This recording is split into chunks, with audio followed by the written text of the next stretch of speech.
Okay, untuk relevant cost untuk labor, first kita kena tahu dia ada spare capacity ataupun tak ada spare capacity. Kalau dia ada spare capacity, okay, kalau dia ada spare, dia punya relevant cost akan jadi nil. Sebab apa? Contoh yang madam pernah bagi dulu, pasal lecturer. Contoh lecturer tu ada total 10 hours untuk seminggu. Tapi madam kerja 8 jam je seminggu tu. So ada lagi extra, ada spare 2 hours kan. So KUPTM boleh minta madam untuk kerja buat benda lain sepanjang 2 hours yang extra tu tanpa bayar madam. Sebab sebelum ni KUPTM dah bayar tapi madam tak kerja untuk 2 jam tu. So kalau KUPTM nak minta madam kerja buat benda lain untuk 2 jam extra, KUPTM tak perlu bayar. So sebab itulah relevant cost dia nil sebab dia dah spare capacity. Faham tak? Means sebab sebelum ni kan KUPTM dah bayarkan kan. Tapi madam yang tak kerja at full capacity. Madam ada extra capacity, ada spare. So the spare capacity tu madam boleh guna untuk buat kerja lain, and then KUPTM tak perlu bayar extra sebab madam still guna hours yang dalam perjanjian tu lah. Contoh 10 hours tadi tu still dalam range 10 hours. So sebab tu dia punya relevant cost nil. Kalau kata no spare capacity, dia punya relevant cost boleh jadi dua. Sama ada nak guna OT ataupun nak guna DVETS. DVETS ni maksudnya kita nak ambil pekerja daripada department lain. Okay, kalau OT dia punya relevant cost, kita akan ambil dia punya total labour cost lah. Means kita ambil dia punya basic payment tambah dengan OT payment. Tu dia punya relevant cost kalau guna OT. Kalau DVETS, dia punya relevant cost akan ambil labour cost, yang labour cost per hour biasa tu, basic payment, tambah dengan loss contribution. Sebab loss contribution ni dia jadi cost dekat kita, dekat company tu. Sebab contohlah kita DVETS pekerja daripada department lain. Contoh ambil sekarang kita dekat department A. Lepas tu kita ambil pekerja daripada department B. Department B tu dia orang boleh buat contribution contoh $10. So kalau kita ambil pekerja daripada department B yang tadi, department B yang sana tu, kita curi sekejap pekerja dia orang.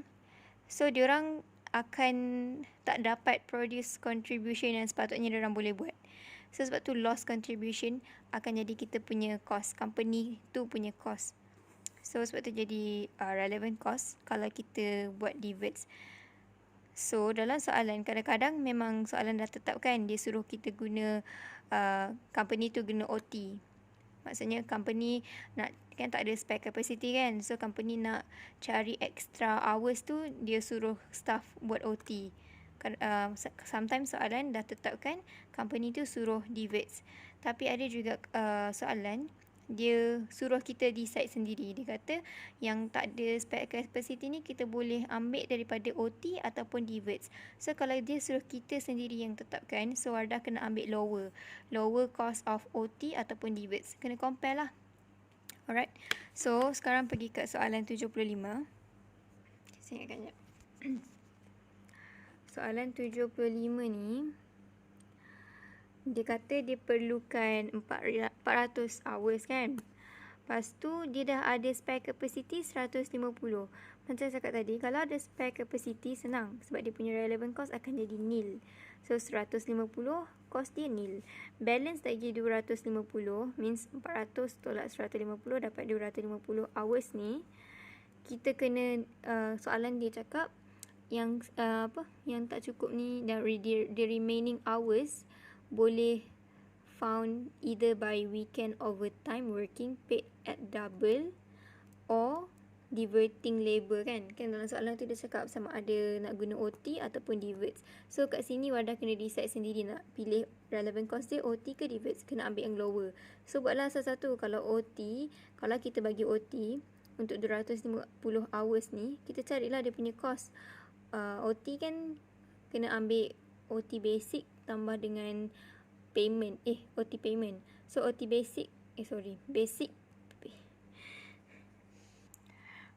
basic pay tambah dengan OT payment. Basic pay tu biasalah yang dia dah dalam soalan dah bagi normal rate tu yang $9 per hour. Itu dia punya basic. Inilah $9 ni. Dia punya OT tu tengok kat soalan. Dalam soalan ni dia kata double. So darab dengan 2 je lah. So 9 darab 2 18. And then dah dapat dia punya relevant cost per hour. Darablah dengan total hour yang kita perlukan 250 hours. So dapat 4,500. Kalau kita divert pula, kita kena ambil labour cost per hour tambah dengan loss contribution. So labour cost per hour memang soalan dah bagi 9. Loss of contribution ni kita ambil dia punya contribution per hour. Ini kena hati-hati sebab dalam soalan selalunya dia bagi contribution per unit bukan per hour. Tengok kat soalan tu kan dia cakap contribution $12 per unit. So kita kena cari contribution per hour macam mana? Kan kat situ dia cakap satu unit memerlukan 3 labor hours. Means $12 tu contribution tu adalah sama dengan 3 hours punya contribution. So kalau nak cari 1 hour punya, bagi 3 je lah. 12 bagi 3 dapat 4. So ni dia punya loss contribution. So 9 basic pay labor cost per hour. 9 ni tambah dengan 4 dia punya contribution loss. And then darablah dengan dia punya total hours. Dapatlah 3250. And then compare dua ni, ambil yang lower. Dia punya relevant cost kena ambil yang lower. So 3250 jawapan dia A. Okay, sama juga dengan soalan 78. Semua sama. Soalan 75, 78, 81 dengan 82 semua sama. Okay, kita explain je. Kat soalan 78 ni dia perlukan 500 hours. Lepas tu dia kata 400 dah ada spare. So dia punya relevant cost akan jadi nil lah kalau ada spare. So balance lagi 100. Dia kata kena decide nak guna OT ke nak guna diverts. Nak OT ke nak diverts. So kita kena ambil yang lower. So buatlah satu-satu. Kalau OT berapa relevant cost dia. Kalau diverts relevant cost dia berapa. So kalau OT dalam soalan 78 ni dia kata OT payment dia adalah time and a half. Okay. Kalau macam soalan tadi OT dia double kan. Kalau double simply darab 2. Dia punya basic yang $9 per hour tu darab dengan 2. Kalau time and a half, darab 1.5. Okay, so dia punya yang ini soalan 78 ni dia punya basic normal rate per hour kan 12. Ya. Ini 12 ni normal rate kena tambah dengan OT tadi. Okey, sebenarnya kan OT ni dia banyak cara nak kira. Kalau guna yang time and a half ni, contoh kan $12 per hour normal rate kan 12 kan. So 12 darab 1.5 akan dapat 18. Sama juga kalau ada guna cara yang ini. Ini cara basic tambah dengan OT. Macam mana? Itu dekat chapter tu, chapter yang salary apa tak ingat. OT. Kalau guna cara ini, ambil je dia punya normal rate tu, darab je. Kalau yang kita guna yang cara ni pula, ini normal rate 12, lepas tu tambah 6 ni macam mana nak dapat 6? Kita ambil 12 bahagi 2. Maksudnya ini dia punya a time, ini and a half. A time and a half. Ataupun cara lagi simple buat macam ni pun boleh. Mana-mana yang awak dah faham. So itu cara nak dapat dia punya OT, total OT payment. Then darabkan dengan total hours yang kita perlukan 100 kan. So dapat 1,800. Kalau kita diverts pula, diverts kena ambil labor cost per hour tambah dengan loss contribution ni tadi, nota ni. Labor cost tambah loss contribution. So labor cost tadi kan 12 tambah dengan loss of contribution. Contribution ni kena ingat mesti ambil per hour. Dalam soalan ni dia bagi tahu contribution $4. Tapi $4 tu untuk 2 jam. 1 jam sama dengan $2. So sebab itulah dia punya contribution adalah $2. Ini dia punya basic normal rate per hour semua tu. So 12 tambah 2 dapat 14, darab dengan 100 hours yang kita perlukan dapat 1,400. And then compare dua ni, ambil yang lower. So lower dia adalah diverts 1400 ni. Jawapan dia C. Okey. Next soalan. Soalan 81 pun sama juga. Dia kata dia perlukan 800 jam. Dia dah ada 450 spare. So 450 hours ni dia punya relevant cost akan jadi nil. Lagi extra 350 ni dia kata boleh OT ataupun DVETS. So kita kena cari yang lower. So kalau OT, macam mana dapat OT? Dia kata kat situ normal rate per hour adalah 8. Ni kan 8. Lepas tu dia kata OT dia bagi 50% above the normal rate. Okay, 50% above means 8 darab dengan 50%. So tambah balik dengan 8. 8 darab 50% kan dapat 4. So tambah balik dengan 8. So 8 tambah 4 lah macam ni. Ataupun sebenarnya dia, kalau wadah faham cara ni, okey macam ni. Kalau wadah faham cara yang darab 1.5 semua tu, kalau dia kata 50% above the normal rate, 8 ni kena darab dengan 1.5. Kenapa 1.5? Sebab 1 tu dia macam ni tau, dia nak explain tu kan kita tulis 1.5. Kenapa 1.5? Dia sebenarnya adalah ni pening sikit, 105%. Allah, 150%. Basic dia adalah 100 kan. Kalau OT dia 50%, so akan dapat 150% lah. So kita 150% ni kita convert dalam bentuk decimal, sebab tu dapat 1.5. So kiranya 1.5 ni adalah dia punya ayat. Dalam exam boleh cakap, dia boleh panggil time and a half, ataupun macam soalan ni 50% above the normal rate. Dia akan 1.5 ni. Ataupun ada guna cara kira satu-satu. Nak kalau tak nak ada careless, better guna ni kot. Tak tahu lah, ikut mana satu yang wadah lagi faham. Lepas tu dah dapat OT dia, darab dengan total hours yang kita perlukan spare ni. Yang kita perlukan, yang tak ada spare, yang kena buat OT ataupun DVETS ni lah. So dapatlah 4200. Kalau kita DVETS, kita kena ambil basic. Ini basic. Mesti per hour tau, sebab kita kan darab dengan 350 ni kan dalam bentuk hours. So yang semua ni pastikan dalam bentuk hours. Ini adalah contribution $2. Dalam soalan dia kata contribution $14 per unit.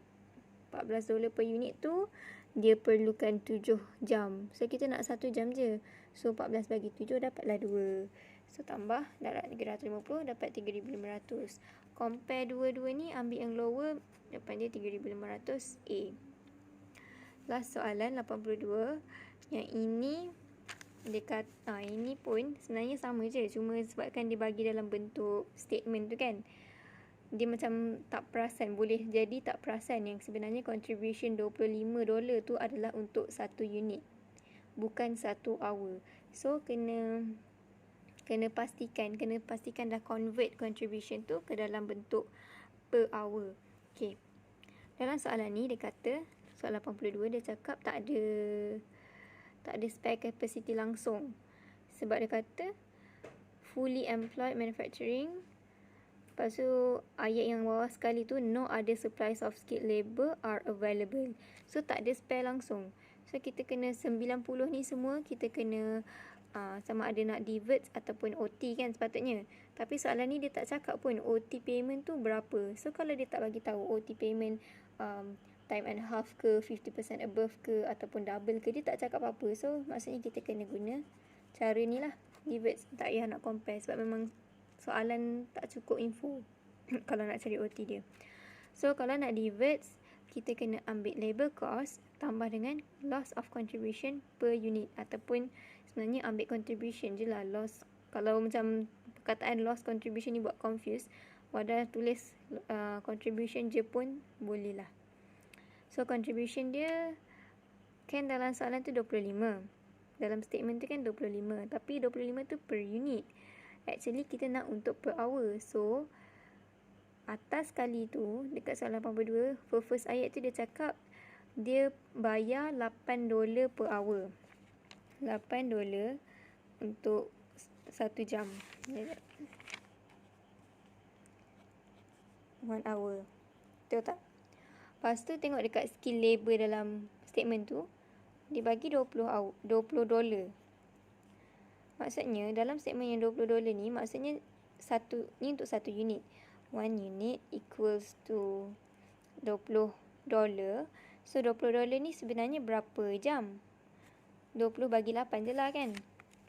20 bagi 8 dapat 2.5 hour. Maksudnya satu unit dalam statement semua tu, dia satu unit memerlukan 2.5 hour. So sebab tu kalau contribution dia contribution dia kan sama dengan satu unit sama dengan $25 kan. And then kita tak nak dalam bentuk unit, kita nak dalam bentuk hour. So satu unit kan 2.5 hour. Kita faham tak ni? Ke pening? Means kita nak untuk satu, ya Allah, satu hour je. Dia sebenarnya simple matematik je. Balik-balikkan je nombor tu. Bagi 25 bagi 2.5 dapatlah $10. Maksudnya contribution baru yang kita dapat ni, contribution untuk 1 jam sama dengan 10. Tu je sebenarnya nak cakap. Awak dah kena tukarkan contribution 25 tu. 25 kan per unit, kita nak per hour. So kena bahagi dengan, carilah dia punya dalam soalan ni panjang sikit sebab kita kena cari satu unit tu berapa hour. And then barulah cari contribution per hour dia tu. So dapat 10 kan. So loss contribution dapat 10. Labor cost ni memang soalan dah bagi 8. Ni basic, ini contribution. Tambah dua-dua ni darab dengan berapa hours yang kita perlukan, 90. Dan dapat 1620. Jawapan dia C. So tak payah compare sebab soalan tak bagi information pasal OT. So inilah jawapan akhir kita, C. Alright.